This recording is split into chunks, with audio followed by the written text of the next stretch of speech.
It's film review time from preseason week number 1. Every single drop back for Trey Lance, grading him. How did he look? Did he look better on tape than he did on the broadcast, or did he look worse? And the rest of the grades by PFF for the San Francisco 49ers in preseason week 1. Coming up on today's Locked On 49ers. You are Locked On 49ers, your daily San Francisco 49ers podcast, part of the Locked On Podcast Network, your team every day.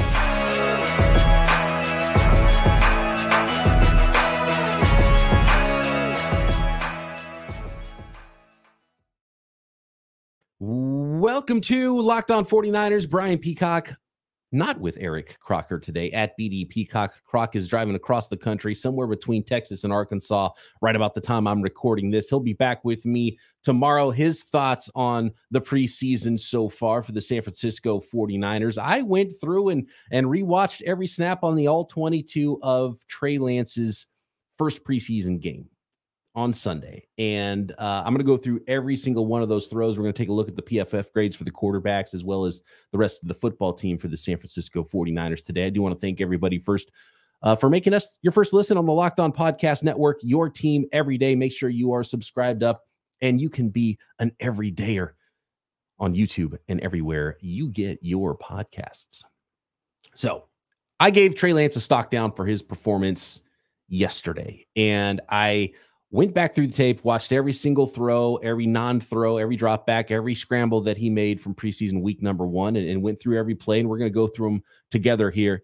And I came away with still a stock down for Trey Lance, but maybe not in the same exact way that I thought. Some plays looked better upon review. Some plays actually maybe looked a little bit worse for Trey Lance. So let's get into this here and start with quarter number 1 and the first play of the game. They just came out throwing, the 49ers did. More on that. I don't really love that, and I think it really, not only for Trey Lance, but just the rest of the offense, the offensive line, they didn't really have a chance to get in a rhythm early in the game. Pocket collapsed immediately around Trey Lance on the first drop back. He was working to his number 3 read, which was common in this game. He almost never threw his initial read. His third read in this play was Ronnie Bell, number 10, but he didn't have time to throw. So his first 2 options weren't open. Might have been able to squeeze it into Charlie Warner, who was right in front of him, but right in front of him is where the pressure was coming from.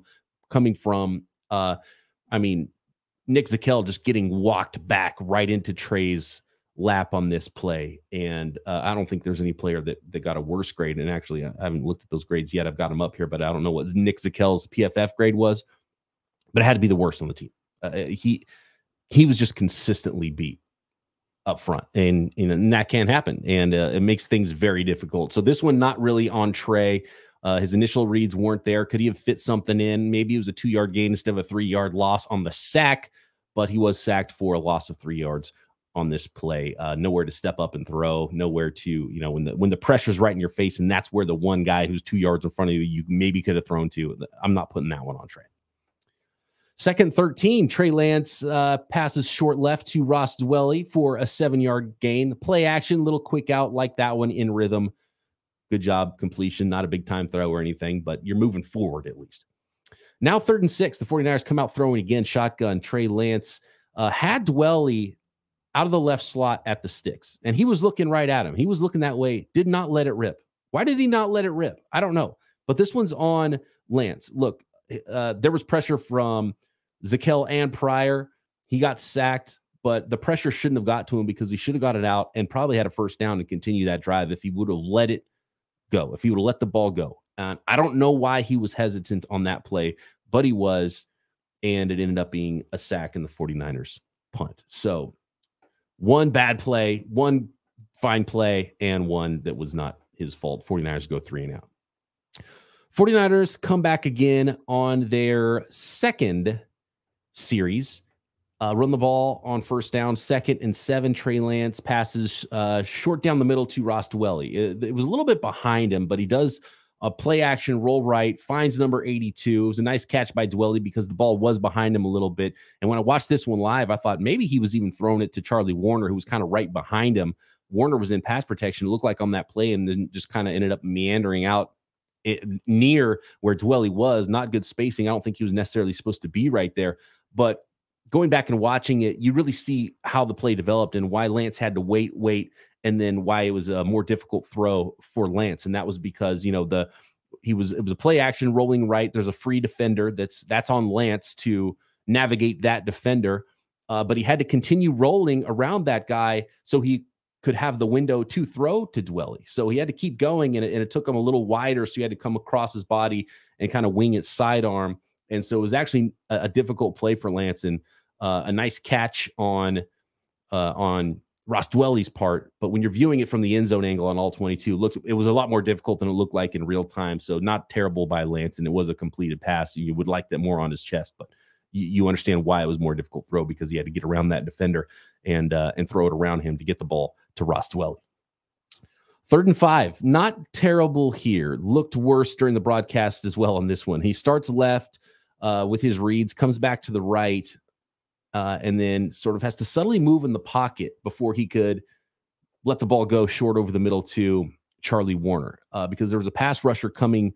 So he's looking left. He looks back, identifies where he wants to go over the middle of the field to Charlie Warner, but there's a rusher coming through, swiping at his arm. So he doesn't get it knocked away. He has to kind of double clutch and step up a little bit and then make a quick sidearm throw to Warner, which throws off the timing. He leads Warner, who's kind of coming back across the field, but Warner short arms it and stops. Warner sees color flash in front of his face. I think Warner should have been able to catch it. He probably thought he was going to get lit up if he did, so he kind of slowed up on that one, and Lance could have put it on his body instead of leading him there. So that was just an awkward play because of the timing of it that was thrown off because the initial reads weren't there. Lance comes back, then there's a pass rusher. So, and if he spreads his arms to throw, does the ball get knocked out? So good on Lance not to turn the ball over there and fumble and get away from the pass rusher, threw off the timing.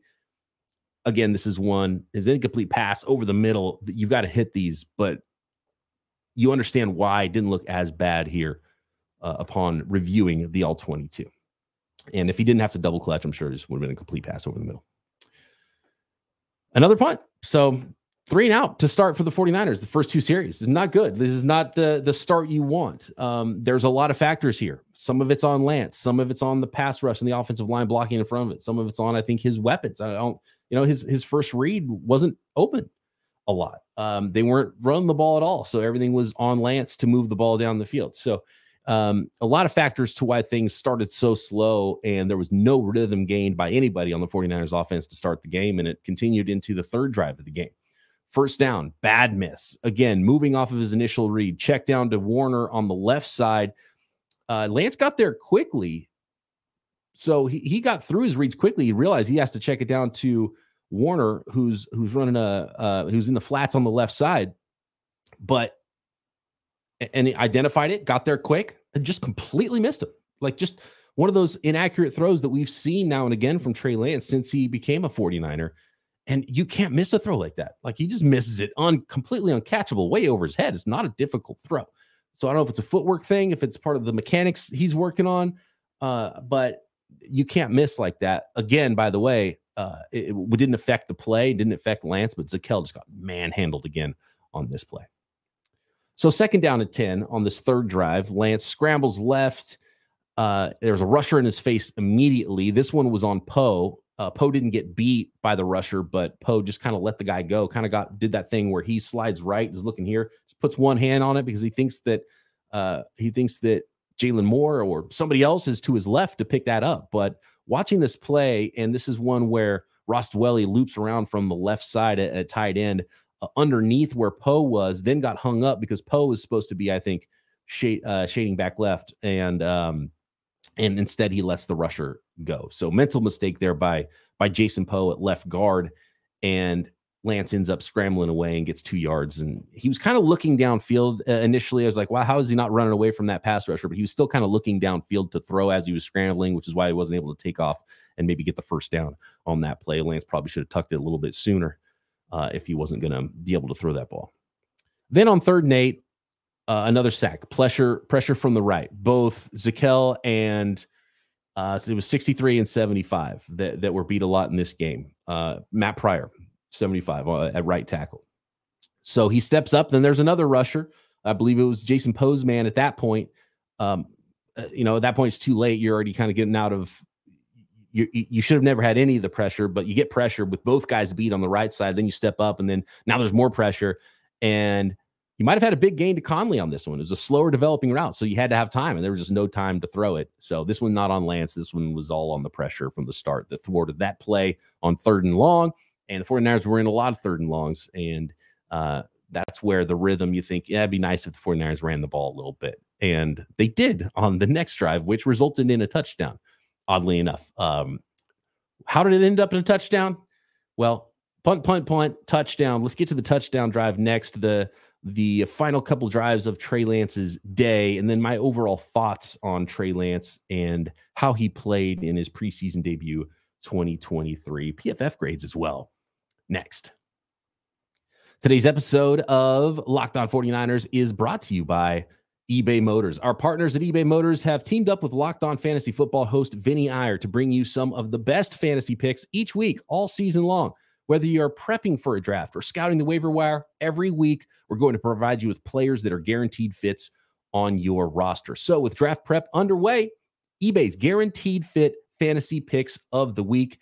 And how about none other than, maybe we'll see how quarterback situation goes for the 49ers this year. Maybe future 49er will be reunited with Kyle Shanahan again. Kirk Cousins. If you're looking for that safe quarterback in your fantasy leagues, how about Kirk Cousins? If you wait on quarterbacks and all the other ones are taken, Cousins has great weapons in year 2 of a pass-happier offense under Kevin O'Connell, his new coach, and of course the best receiver in the league in Justin Jefferson, and now first-round rookie Jordan Addison added to the mix. He'll once again drive a team that is loaded first at other options, at other positions for aging now Kirk Cousins to throw to. Not too young. He was young once when Kyle Shanahan coached him.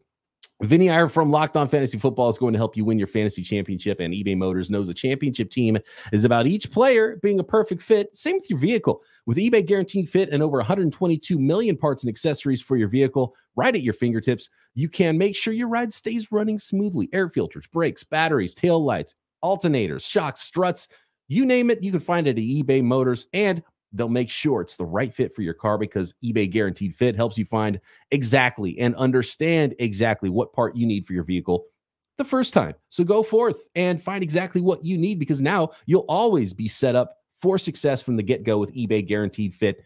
Everything your vehicle is calling for, just a click away. For the parts and accessories that fit your vehicle, just look for the green check, get the right parts, the right fit, and the right prices at ebaymotors.com. Let's ride. eBay Guaranteed Fit, only available to U.S. customers, eligible items only, exclusions apply. All right, getting back into the film work here, the film review from Trey Lance preseason week number 1. Every single throw, every single drop back for Trey Lance. The 49ers ended up with a touchdown drive after 3 straight punts, and it started with a couple of run plays, actually. Then on second, it started with a run play, and then more run plays filtered in. But 2nd and 6 at the Las Vegas 42-yard line. I think the 49ers already had a first. I only have the throws written down here, but I think the 49ers already gotten a first down on the ground by this point.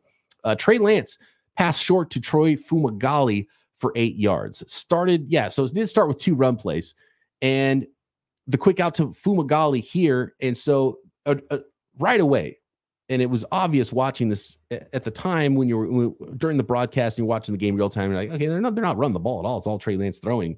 And then when you watch the game back on film, you realize, okay, this is the drive that got rolling. And what did it get rolling with? Run, short, quick pass, where Trey Lance finally threw the ball to his first read immediately, just opens up, throws to the right, the quick out to tight end Fumagalli. And so getting in a rhythm, got a first down as well. Fumagalli showing a little after the catch, by the way. Speaking of PFF grades, he was up there for the 49ers. In fact, number 1 for the 49ers in this game with a 90 grade. So now you get a first down. You're rolling a little bit. First down of the game. Good job, 49ers. Trey Lance passes short right to Chris Connolly. It's a play action, roll right. Connolly in the flat. Boom, 6 more yards. Now the 49ers offense is rolling.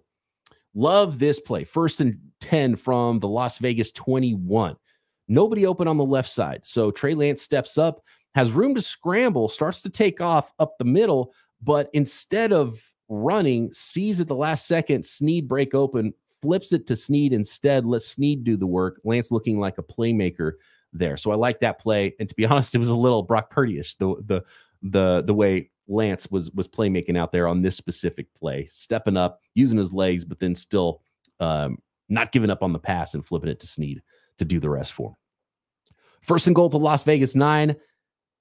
Play action, rolling left, tries to hit Conley in the back of the end zone. He was looking at the he was a little bit late. He was looking at the route combo on the left immediately, which is why he was late on the throw to Conley, who was coming on the backside, a sort of a deep crosser in the back of the end zone. He tries to thread the needle to Conley in the back of the end zone. He was open. The window was there, but Trey Lance saw it late and got it there late and got it to the wrong side where there was a defender coming from the open side of the field that I think Trey Lance probably, by the looks of it, didn't even see, because he threw the throw, I think, purposely on that side of Conley, because the closest defender was on the left side, but that's where someone was closing in. And number 23 for the Raiders, I don't remember who it is offhand, and nearly intercepted, but 23 couldn't come up with it, tips it up, ends up being a touchdown reception for Ross Dwelly. So good on Ross Dwelly to have his head on a swivel and make that play. Lance threw it late and behind. I don't hate the decision because he was open and he could have hit him, but it needed to be a perfect throw, and he needed to throw it further away from that defender that was closing from the backside of the play that Lance didn't notice.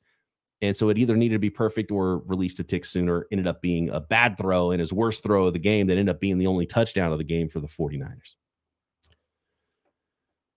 And drive number 5 for the 49ers after the touchdown. Starts with a play action, 1st and 10, deep drop. Didn't let it rip to Conley on a deep out. He had him. Again, indecision from Trey Lance. Would have been a big boy throw, but Trey Lance can make this big boy throw. Instead, he tucked it, tried to escape, ended up getting sacked. And again, where's the speed? Why is he not running away from pass rushers and linebackers? I expected more athleticism from Trey Lance, maybe still working back from the ankle. But really in his pro career, haven't seen as much athleticism from him as a runner as I expected. 2nd 15 after the sack. Initial read wasn't there for Lance out of the shotgun. He escapes more pressure, comes back to the right side, hits Charlie Warner for a 5-yard gain. Nice play. 3rd and 10, best throw of the day, I think, by Lance. In time, shows off his arm, his velocity. It's a classic staple of Kyle Shanahan's offense with that dig route. He hits Connolly for 17 yards on the dig. Maybe there's competition. Maybe it was either best or second best throw of the day for Trey Lance. Hitting Connolly on the dig route, 17 yards. It helps when you have a big arm because the windows can be really small on those throws. And if you get it there quicker, you can get it under the safety ahead of the defender that's covering your receiver, and then, lead him, get it to your defender out of trouble so that the inside defenders in the zone don't make a play on the ball either and don't kill your receiver. So really nice throw there from Trey Lance, letting that one rip in time. Love seeing that. And saw it at practice too. It's a throw that Kyle Shanahan asked his quarterbacks to make. 2nd and 5 later in this drive, shotgun. He had a screen set up for Jordan Mason, but Mason just dropped it. I mean, this was going to be a pretty big gain, I think. The screen was really set up. It's classic drop. Mason turns his head to run before he catches it, before the ball gets there, drops it. They give it back to Mason 2 more times, 3rd and 5, 4th and 2, stuffed, turnover on downs. Final drive of the day for Trey Lance.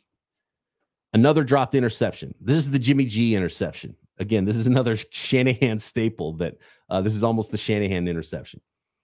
Didn't see the underneath backside linebacker. Or maybe this throw was arm arrogance from Trey Lance. It's a great term, by the way. I heard shout out to my guy, host of Locked On Bills and Locked On NFL Scouting, Joe Marino, use the term arm arrogance. I just love the term. Didn't see the underneath backside linebacker trying to get the ball to Willie Snead, and should have been picked off, but it wasn't. It's the type of throw you see from Jimmy Garoppolo. You kind of go linebacker blind, or maybe this wasn't a robber, but maybe the robber comes down and gets you, and you just don't see him. You don't expect him to be there, and it's what got Lance on both of his near interceptions was a backside player that he didn't see or didn't expect to be in on the play that was closing on the football. Got to clean that up. Nice layered throw to Conley here. This is either the best or the second best throw of the day. Again, it's that in breaker from Conley.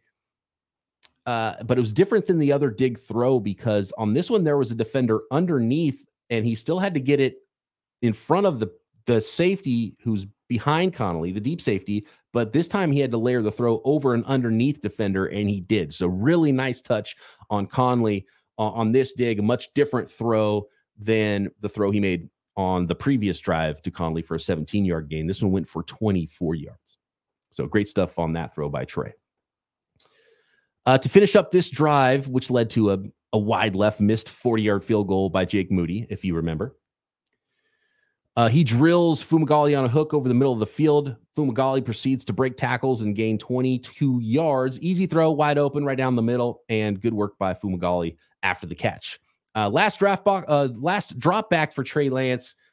The old 4 verts. We're going Madden here. It's 9 seconds left in the half, trying to throw one in the end zone. And if it's just don't throw it to the other team. If it's incomplete, you live to play another day, and your kicker has an opportunity to kick a field goal with 4 seconds left at the end of the half. He tries to hit Conley, deep right corner, nothing doing. Fine throw, 50-50 ball, threw it to where the defender wasn't going to pick it off or anything.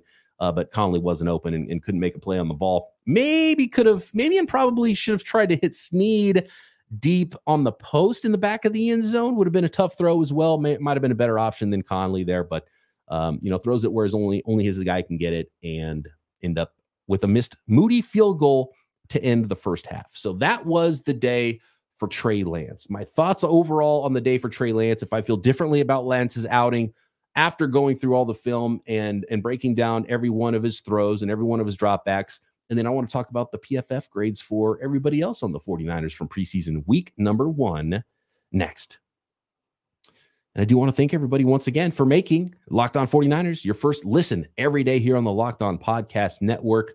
Appreciate all of the everydayers out there. You can be one. Just subscribe on YouTube or anywhere else you get your podcasts.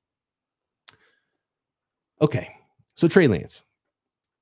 It's still a stock down. It wasn't a good day. Too many turnover-worthy throws. And, when you have more turnover-worthy throws than big-time throws, that's a bad combination.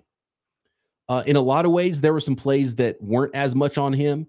And then some plays the turnover-worthy throws and the indecision. Like there was pressure. Some of the plays you could say, I could get it out before the pressure, but he wasn't creating his own pressure or anything. But there was some indecision. There was a bad miss to Warner on the out. There was the 2 near interceptions. Would have made his box score look a lot different if those guys would have caught the ball. There would have been a no touchdown and 2 interceptions instead of 1 touchdown, no interceptions.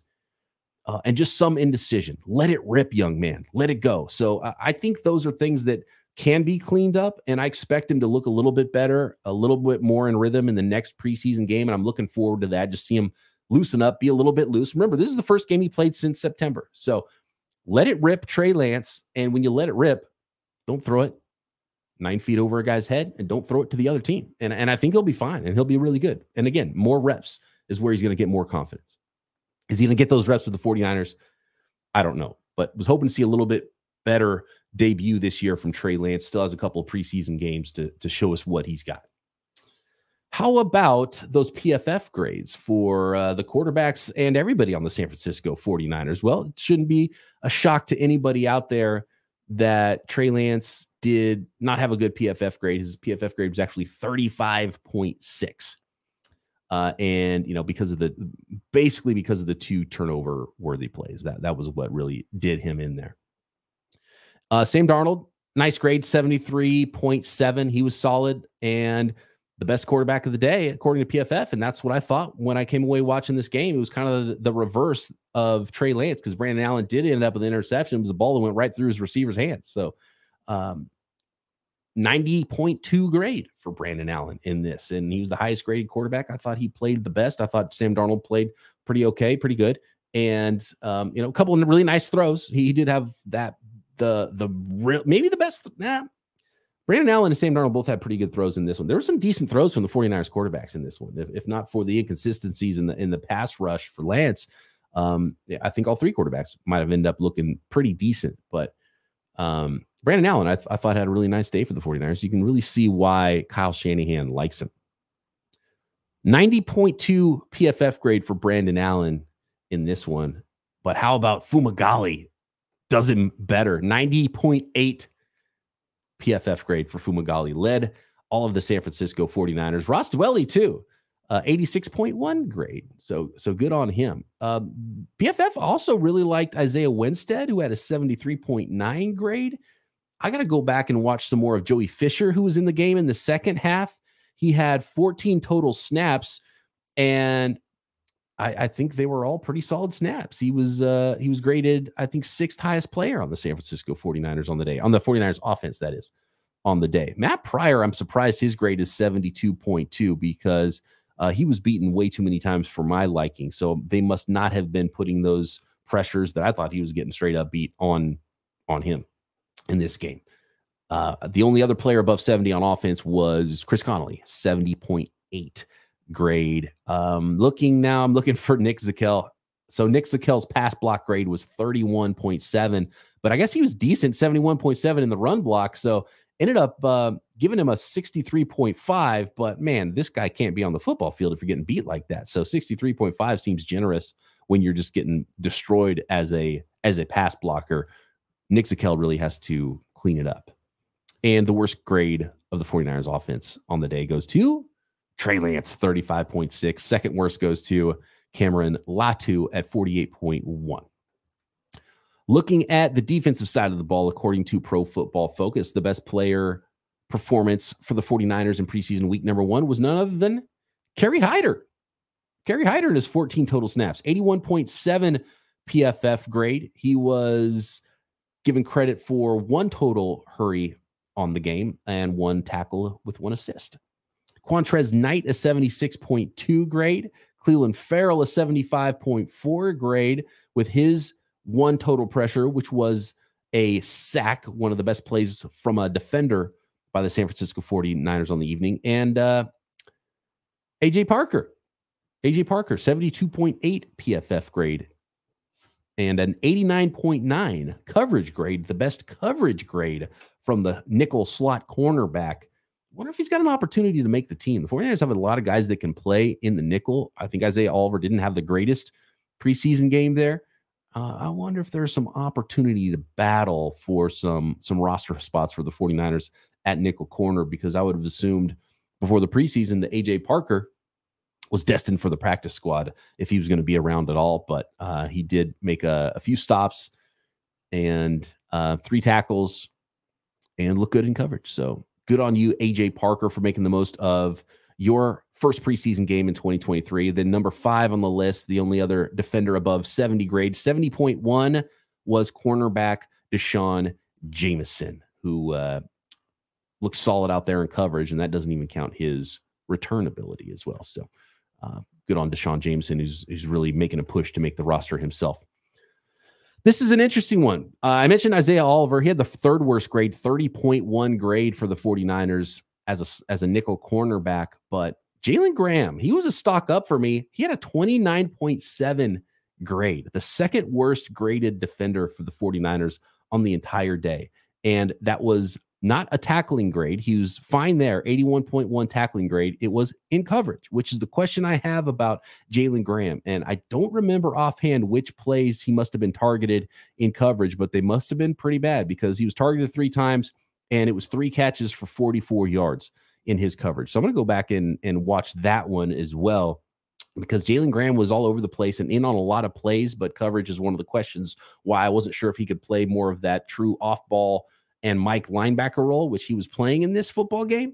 And if you can't cover guys, teams are going to target the heck out of you. So that's going to be huge for Jalen Graham's career and where he plays, what position he plays, and how long he plays in the NFL at modern day linebacker. And by the way, T.Y. McGill got the worst grade, offense or defense, for the 49ers. According to Pro Football Focus, 25.4 grade, and that was the run defense grade. And we saw how the 49ers got run through early in that football game. Some of it on T.Y., some of it on Kinlaw. But that was some of it on Givens. Not a great start for the 49ers run defense in that one.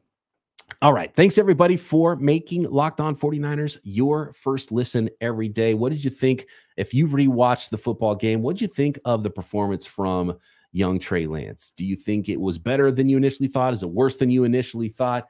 And what are some other standout players that we haven't covered? If there's any players that you want to know about that you have opinions about, or you want our opinions about, let Croc and I know at BD Peacock, at Eric_Crocker on the socials, or drop it in the comments on YouTube, and make sure you are subscribed up, and we'll talk to you next time. Croc will be back right here, Locked On 49ers.